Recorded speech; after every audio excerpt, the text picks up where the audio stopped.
The Lord observed the extent of human wickedness on earth, and he saw that everything they thought or imagined was consistently and totally evil.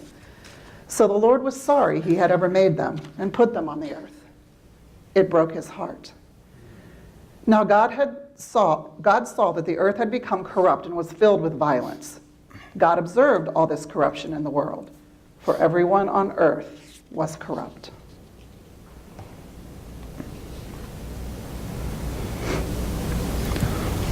I could never understand why the people turned from God, the one who gave and sustained life. It never really occurred to me to disobey him, so when he asked me to build the ark, I didn't waste any time.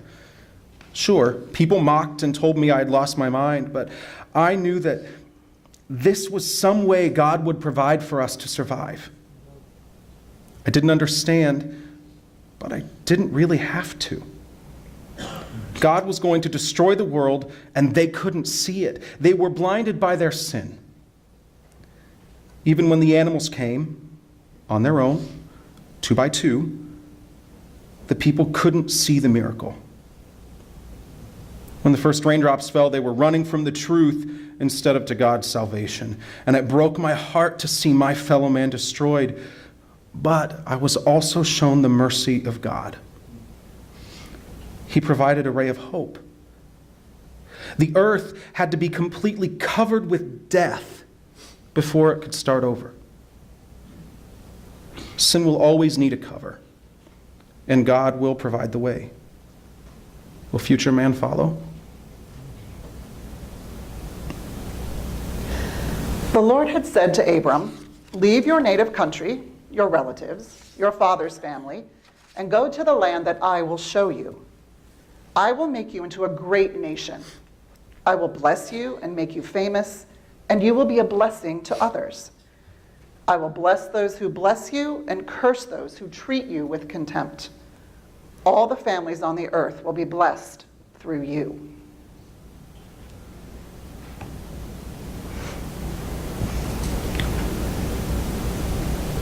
Life is really all about faith. Go to a land I didn't know, father a nation in my old age, sacrifice my only son. I was willing to do all these things, believing God would do as he promised, believing there would be a miracle, and I was not disappointed. Sarah and I did break a moment of weakness when we involved Hagar in the plan, but God still chose to bless. And how I hope this nation will grow to honor God in all things. He has always been faithful, even in the midst of my deepest fear, being asked to sacrifice my only son.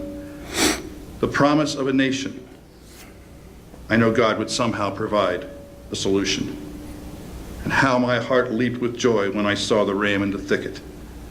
God provided the sacrifice.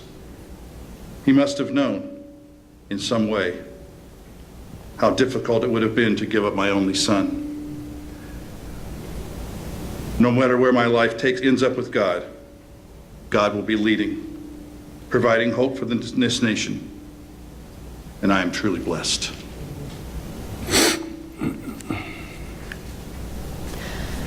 "Soon I will die," Joseph told his brothers, "but God will surely come to help you and lead you out of this land of Egypt.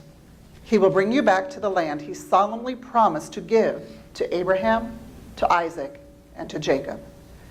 So Joseph died at the age of 110. The Egyptians embalmed him, and his body was placed in a coffin in Egypt.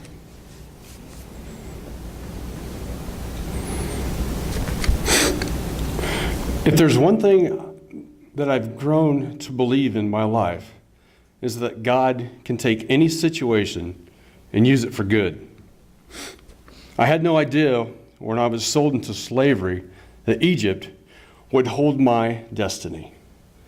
It wasn't easy. People were always trying to turn my eyes from my God, trying to blame me for things I didn't do. God knew my final destination, and it was to honor him and lead his people to Egypt. He gave me insight, planning, and honor among the Egyptians people. When my brothers sold me, I thought my life would be sacrificed in a terrible way. But the sacrifice was later used to bring hope to my people. I know we will grow and prosper in Egypt. I know it is all part of his ultimate plan.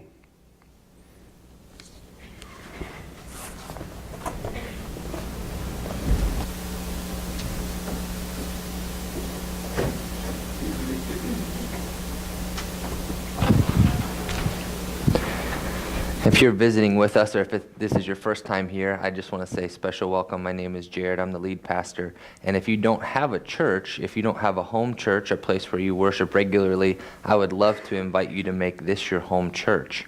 That's such an important concept because this is a place where we gather every week believing that God meets with us and he fills us and gives us cues and encouragement on what he's called us to do the rest of the week. We draw this rhythm of coming together and then going out into the world where our best ministry happens. If you've been around for a while, you've probably heard me say that the pathway idea is what it looks like for us to share hope and freedom. People actually move forward in their journey with God. It's not just a relationship that's stagnant, it's a relationship that's moving, and Jesus is leading us closer and closer and closer to being like him. So the stages of those, do you remember what they are? Searching for God is that point where we start to stir and want a relationship with God, and we may not even know what that means yet. And then surrendering to God is the point where we take a huge step. It might seem small, but it's a huge step spiritually where we surrender our lives to Jesus and find his forgiveness and then start growing in God. That stage is usually filled with some excitement and some new ways of thinking and new ways of behaving. And then serving God, where we realize he has called us to be ministers in the church. Do you realize that you are ministers in the church? When you come, part of the reason I want you to be a part of a church is so that you can have a place to serve. That's who God made you to be, and your life isn't going to be really fulfilled until you find how to serve in the way that he wants. And then finally uniting with God at some point in life at the end, but also in the crises in the middle of our lives. Those are chances for us to draw closer and closer to God, which is what the purpose of life is our relationship with him. We've tried to set up and align things in our church to help this happen for us. It's like life groups. Those are the place where growing and caring for each other happens the best. It's not in a room like this. We could never care for everybody's needs in a room like this. So you have smaller life groups. And if you're in those, you know how helpful that is to be a part of a group where you meet weekly and you know everybody by name and they know you and they pray for you. Imagine how hard it would be to get the prayer and the care you need if you're not in a group like that. Our strategy as pastors is not that we do all the caring. That would just be impossible, but it's to help us get into communities of smaller groups so that caring can happen, so that serving can happen. And so I've been trying and we've been trying to align ourselves to help all these things happen, especially for more and more people who aren't walking with Jesus yet, aligning not just our staff and facilities and resources, but just aligning our hearts and aligning our prayers so that God can do this in greater and greater measures. If you've been following along in your epic reading plan at the front of your bulletin the last few weeks, you've noticed that we're now moving past corruption and we're into the third stage, which is redemption in this epic story. The Bible is telling us a big story. It's telling us a story from the beginning of time to the end of time, and we're actually still in the middle of it because the scope of where this story goes hasn't happened yet in fullness. It's still happening. And so in this epic story, if we broke it down into 4 parts, the first part we could call creation, where God made everything really good. He made it on purpose. It wasn't accidental or haphazard. It was really good. Second stage, which we looked at last week, was corruption, how quickly sin and violence turned what was good into really bad. The good is still recognizable in the world, but we live in a kind of world where alligators will eat children indiscriminately, where people will walk into bars and start shooting at strangers. We live in a world where betrayal will happen between family members and siblings. We live in a kind of world that we know there's so much good in it, but just something has gone terribly wrong. So wrong that it broke God's heart that every inclination of every human being's heart was so filled with violence that he regretted the whole project of humanity. Now we move into a long journey of hope. Redemption, the third stage. Today, we're going to talk about the rest of Genesis, 4 generations, where first God calls in his plan of redemption. Remember, it's a long plan. It's a comprehensive spreading plan like yeast in the dough. It's going to spread throughout the whole world and even infect and change and cure the human heart. So this long plan starts when God calls one man, and then he calls one family, and then he calls a whole nation, and then that cycle will almost foreshadow a new cycle where Jesus Christ is called as the one person, then a new family, the family of God, the church, and then a new nation, the kingdom of God. And today we're going to draw back real early to the beginning where God calls Abraham, the first person who he makes a covenant of redemption with. He made a covenant with Noah, sort of a non-destruct clause, I won't flood the earth. And now a covenant of relationship has begun with Abraham. So God speaks to Abraham, which you heard in the text this morning, and says, Abraham, I want you to, if you've read this really closely, you'll notice that I'm just calling him Abraham the whole time. He had a name change as do some of the characters, but we're not going to do all the different names. It'll just be confusing. It'll be confusing enough because we're covering 4 generations. He says, Abraham, I want you to move. Where? I'll show you on the way.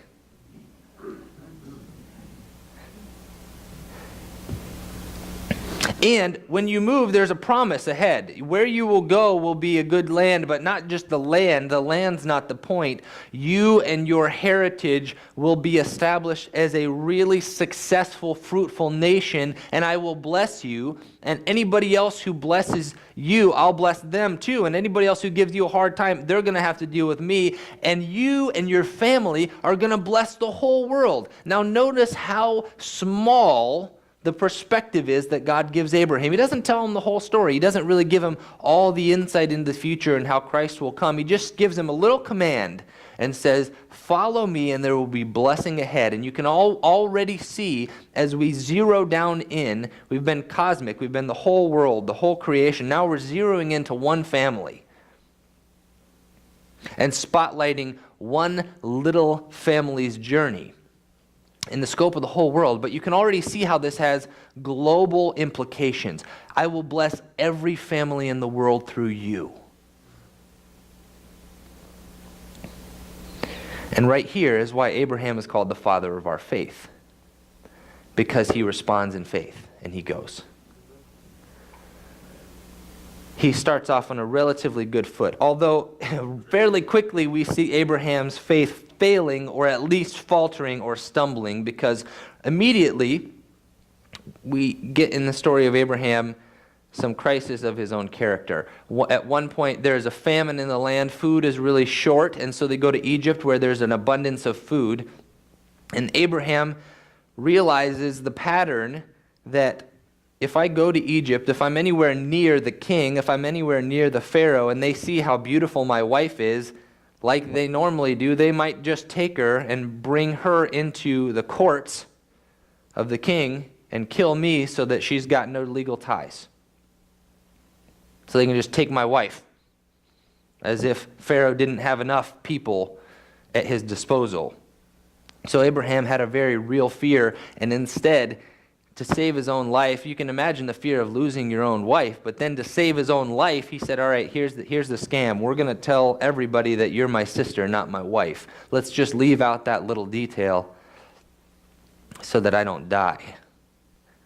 And what happened, just as he expected, Pharaoh took his wife Sarah into his courts under the guise that Abraham was only his brother. Well, God really stepped up and defended Abraham and sent Sarah back and told Pharaoh on his own, this is not okay. And so in a moment where it looked like everything was going to be in crisis, I might die, instead of trusting God up front, Abraham chose to try to take it into his own hands and kind of deceive everyone else to save his own life.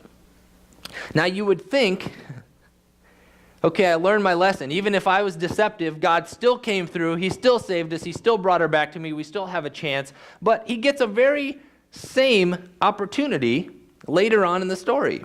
And he does the very same thing. Abraham is now in a situation with another king, Abimelech, the king of the Philistines. And he's got the very same fear, and he does the very same deception with the same result. Goes close to the king. King notices his wife. He lies about their relationship. And God intervenes on behalf of Abraham and Sarah on the other side and says to the king, you can't do this. You will not mess with this man's wife. And so he sends him back, and everybody is now upset with Abraham. Why are you deceiving us? You're putting us in peril. Because remember, God said anybody who messed with you, he would deal with them. So now you've put us on the bad side of God. Why do you keep doing this? Abraham also, it didn't fail to escape his attention that part of the promise was he would have many, many, many children and grandchildren and great-grandchildren, and he was childless. One starts to notice this after a few years when the promise doesn't seem to be coming to fulfillment at all. So Abraham and Sarah, in another attempt, remember, they started off with faith. They moved. They started this journey. But along the way, it became quickly apparent that this isn't working, God. So they tried to take matters into their own hands and brought in Sarah's servant and said, well, she can probably produce kids. Why don't you sleep with her, and there we'll have a child, and there we'll have the promise. And so they did. There came the child, but God said, this wasn't the plan, guys. You're still trying to control this thing. And in her late age, in what was be described as a biblical miracle, Sarah gave birth to the long-awaited son, Isaac. And then, in the joy of the celebration, when Isaac was a boy, God asked Abraham to give him up.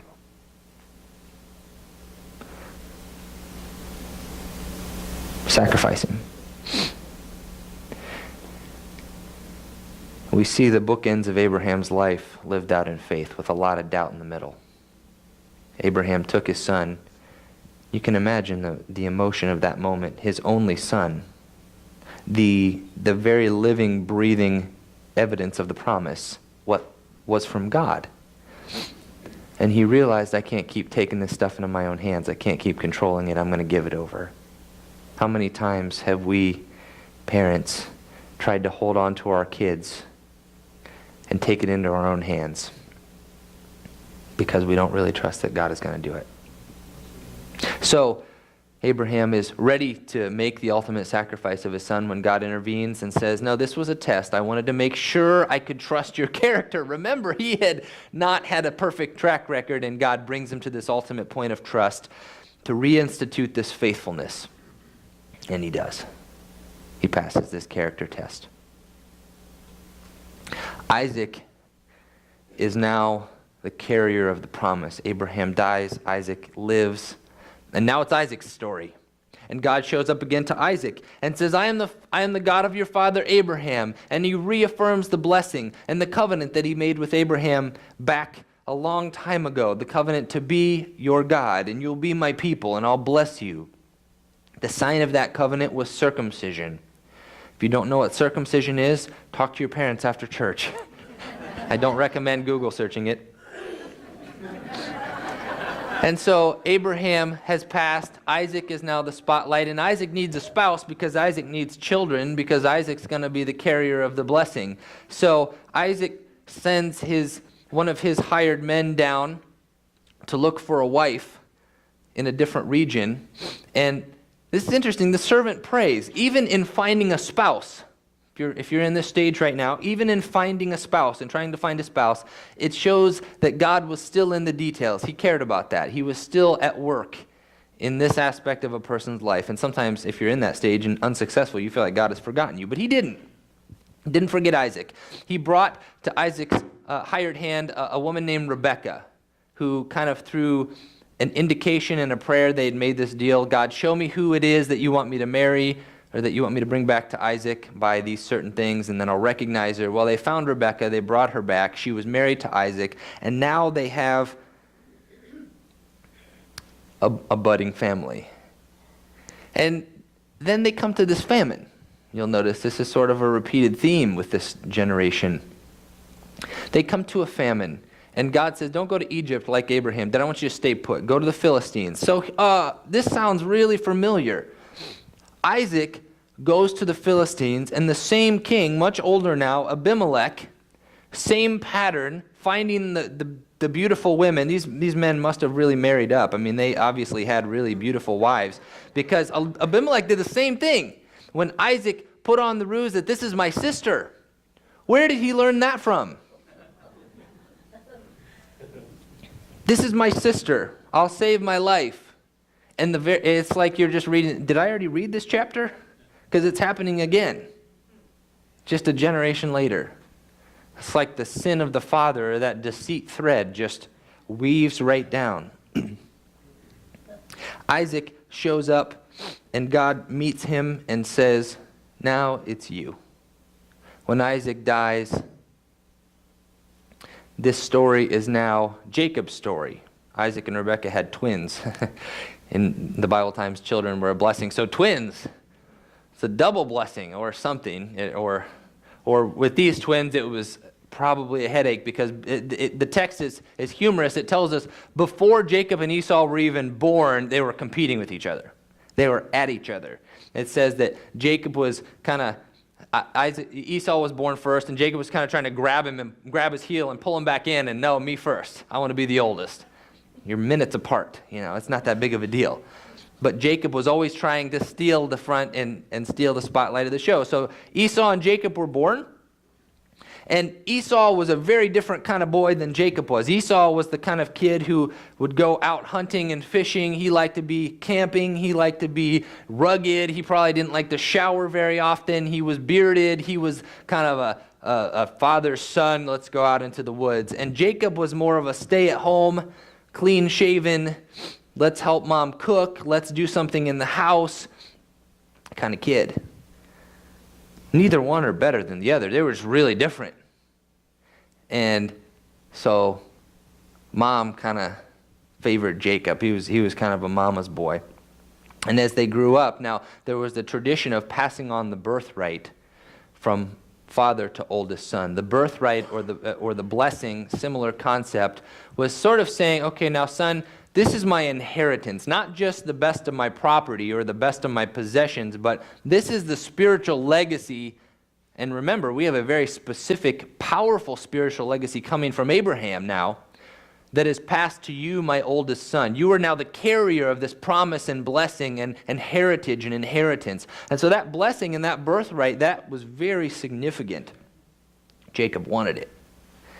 And he missed it by minutes because Esau was born first.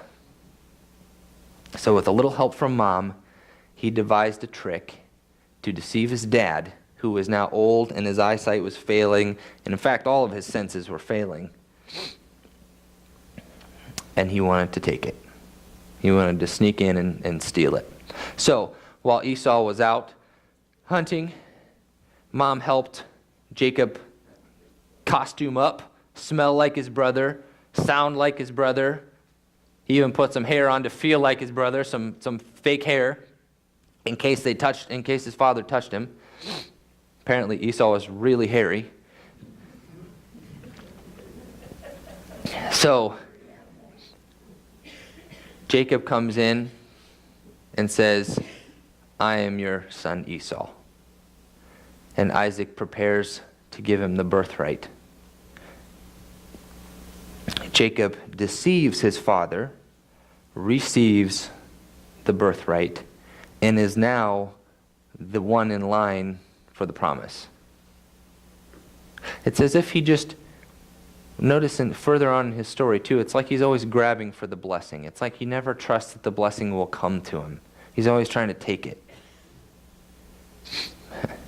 You can imagine how excited his brother was when he came back having just been in the fields, and here my brother has stolen my inheritance and my rightful position as heir. Well, we already know Esau was a fairly skilled hunter, so you can imagine Jacob probably did not want to mess with him, and Esau was mad enough to kill him. Esau was enraged at his brother's deceit. So Jacob, being the man of character that he was and taking the steps of courage, decided to run away from home as quickly as possible, as fast as he can. He immediately took the blessing, ran, and moved away from home as far as he could go. He didn't want to face his brother because he knew his brother would kill him. And so on the way, he was going to live with a relative in a distant land. The relative was named Laban. But on the way, he slept at a place, he slept just out in the open and met God there. God showed up to him again in his running, and God reestablished this family relationship. I am the God of your father Abraham and your father Isaac. Now I'm your God too. Jacob goes on his own journey, this over a decade-long journey of shaping his character. He goes to live with Laban. He works for Laban. Still scared to death he can't ever return home because of his brother, at least not yet. And so as he's working for Laban, he finds some silver lining. He notices one of Laban's daughters, Rachel, and he loves her so much. He thought, okay, now I found my wife. And so he tries to make a deal. I want to marry Rachel. What's it going to take? There's usually some kind of price that a man would pay to the father of the bride, and some kind of bride price is what they'd call it. But Laban really is sort of an extortionist. He says, all right, 7 years. You work for me for 7 years, you can have Rachel. Well, Jacob loved her so much, he was so caught up with Rachel that he said, I'll do that, no problem. So the text even says, it was as if the 7 years was just days because of his strong love and passion for Rachel. He was so motivated that 7 years of work just seemed to fly by. So finally, at the end of 7 long years of work, there's a wedding ceremony. Jacob is thrilled. There's the ceremony, then there's the celebration, which involved a lot of drinking, and you kind of get the impression that not everyone was really at their best wits by the end of the celebration. And then there's the wedding honeymoon, where the marriage is consummated, and Jacob wakes up the next morning and realizes the person in his bed is not Rachel.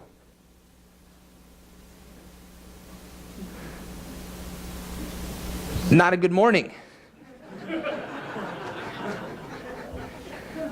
there's a lot of bad news and some bad dreams you can have, but waking up to I just married the wrong person, that's not a good morning. So he storms off to Laban and says, well, you gave me the wrong daughter. And now we're married. Like, we're really married. We can't undo this thing that we've done. The marriage it's sealed. And Laban says, well, it's not our custom to marry off the younger daughter before we marry off the older daughter. So we had to marry Leah off first. So you're now married to Leah, but you can have Rachel too. It's just going to cost you another 7 years. Here's the trickster being tricked.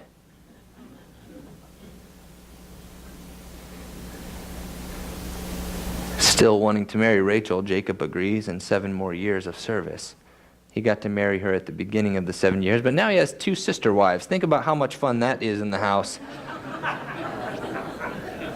And it's really clear that he likes one way more than the other. Everybody knows that. So you can imagine there's no family tension in there. He's already entirely estranged from his brother, who wants to kill him. He's now abandoned his parents, who are aging, and they have now created deceit among themselves because mom fooled dad. This wasn't a really on the same page marital relationship. And now he's living with his uncle Laban. We won't even go into the fact that he married his uncle's daughter. But now he's living with his uncle Laban, who he's got a terribly tense, deceptive relationship with, and now both of his wives.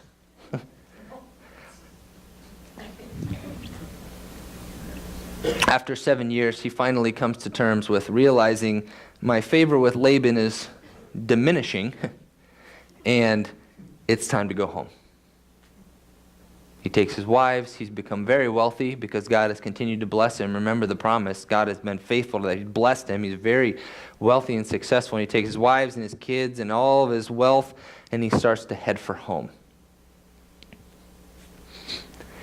There's a dramatic little scene before he gets back to Esau. And remember, he's scared to death of his brother. He does not know if his brother is going to hug him or hit him. I mean, he still might be raging mad after all these years.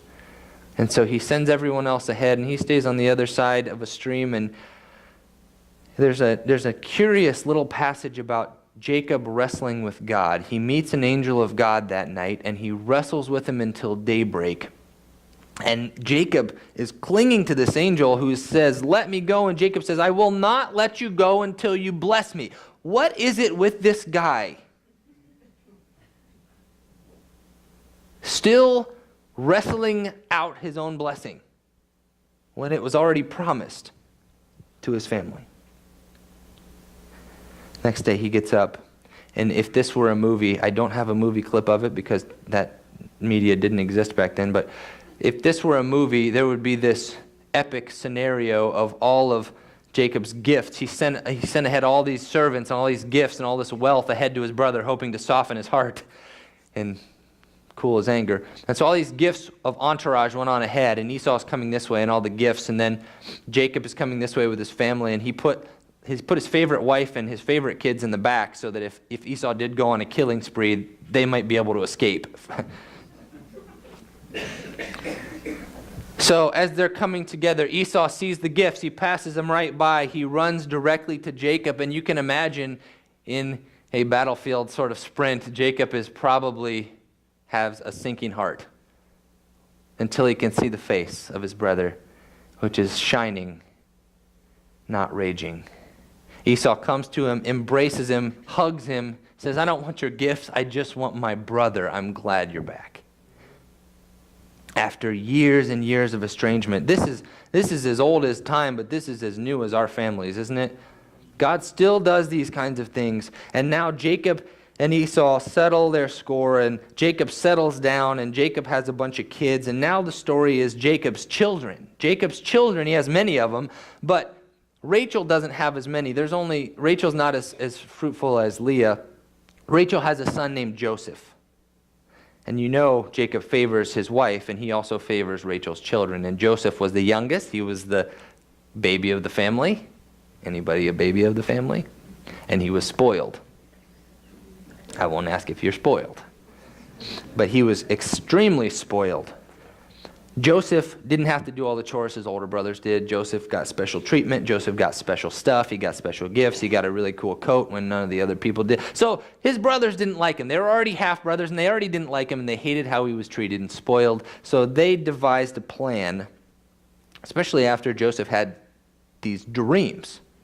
He had a series of dreams. By the way, I'm telling you all this so you can get a better understanding of the family story that defines a lot of our faith. When you read through the scriptures, there's constant reference in the Old Testament and the New Testament about these patriarchs of the faith: Abraham, Jacob, Joseph, Isaac. These people are referenced again and again and again, and without context in how they fit in the epic story, it's easy to miss what the meaning is in their lives and our lives.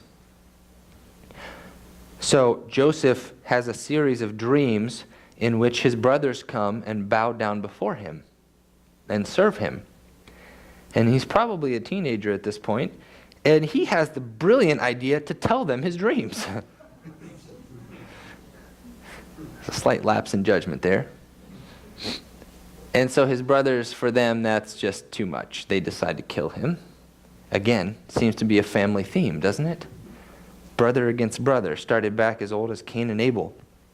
And instead of kill him, one of the brothers says, "Let's just not get that blood on our hands. Let's just dispatch of him in a different way." So they throw him in a really deep hole, in a well. And so he can't get out. Joseph is now pinned. He's trapped. He's done. He's as good as dead, but they leave him for dead. And they tell his father, "Our brother's been killed." By the providence of God, which has actually been the moving agent in all of these pieces. It's been the providence of God. They don't always know it at the time, but God is at work in all of these circumstances, still bringing back the blessing. Through the providence of God, they bring Joseph out of the pit. They sell him into slavery. He becomes a slave in Egypt. A man named Potiphar, wealthy business person, wealthy leader. Joseph is a slave in his house, takes care of daily chores, and eventually does so well at it. He's not just a hard worker. Remember, God is blessing this family excessively. Joseph rises to the top and manages the whole household. One day, Potiphar's wife, not one day, it says day after day, she lusted after Joseph. She tried to convince him to sleep with her.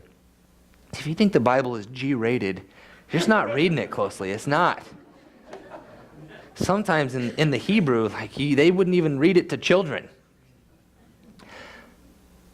Joseph resists. He shows character every day until finally the wife of Potiphar can't take it, has enough, accuses Joseph of rape. Joseph gets thrown in jail by his master whom he served faithfully. Now Joseph, who seemed to be rising, drops to an even lower level than the pit in the well. He's in jail. He's in prison. But God is still blessing him, and he does so well that he starts managing the affairs of the jail. Not those kinds of affairs, these kinds of affairs. And he gets promoted to running most of the internal management of the jail. Seems like there's no way out until Pharaoh has a dream. Joseph was a dreamer too, remember? Looks like his dreams went nowhere. But Joseph had a reputation of being able to interpret dreams. So they called for him when none of the other interpreters, none of the other religious characters could interpret Pharaoh's dream. Joseph did. He said, by God's help, I will give you the interpretation of the dream. God knows what it means. The dream was of famine. Does that sound familiar? Joseph had a plan, so Pharaoh put him in charge of all the food distribution. And so within 7 years, Joseph was running food programs to help all the starving nations around him because they knew the famine was coming because God told them through the dream. And now Joseph was literally blessing all of these families with survival. Even his own. He saved his own family, reunited with his brothers, brought the whole family into Egypt under his care. Only a foreshadowing of the fact that Abraham's seed, his family, will bless all of the families in the world. This was not the pinnacle. This was just a stepping stone. I want to draw out a couple quick themes from this story, from this long story. One of them is God uses people in his redemption plan. Messed up people.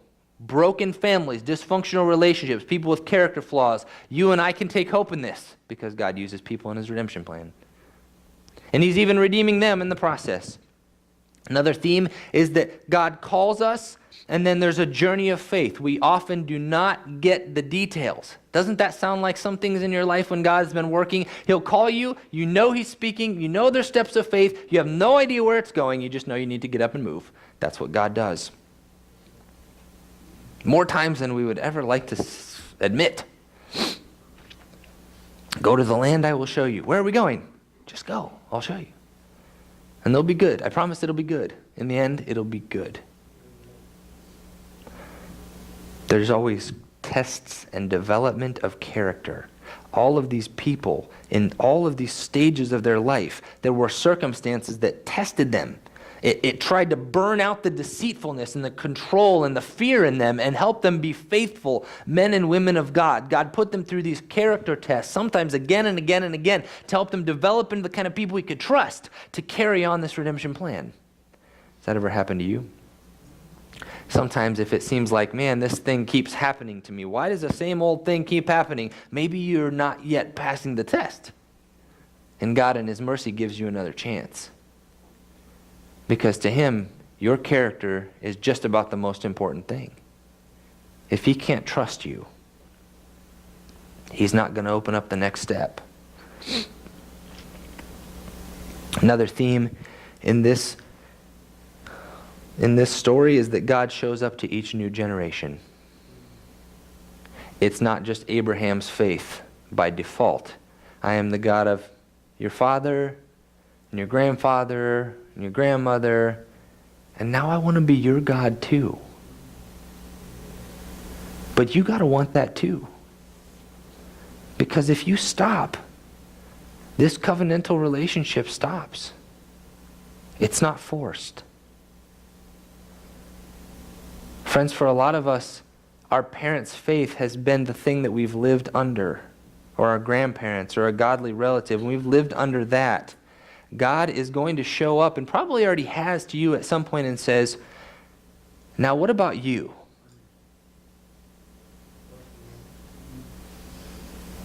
Because you can say no. But there's a whole wave of blessing coming down the line if you say yes.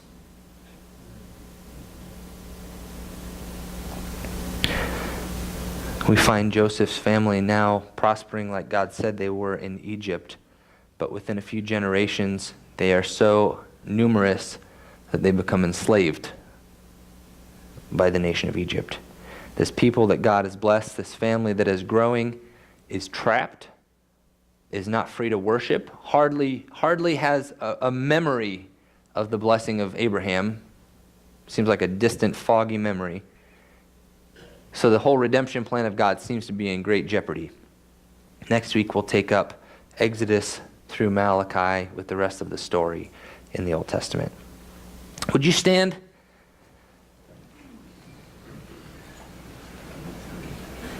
I'd like to pray for you and then send you out. Lord Jesus, thank you for this time to worship you. Thank you for giving us a story that helps us know who we are, and for continuing to speak to us through these ancient words that are brought alive by your Holy Spirit. I pray blessings on this family which you have brought together. In Christ's name, amen. Now may the love of God, the peace of Jesus Christ, and the fellowship of the Holy Spirit be with you as you go. You are sent.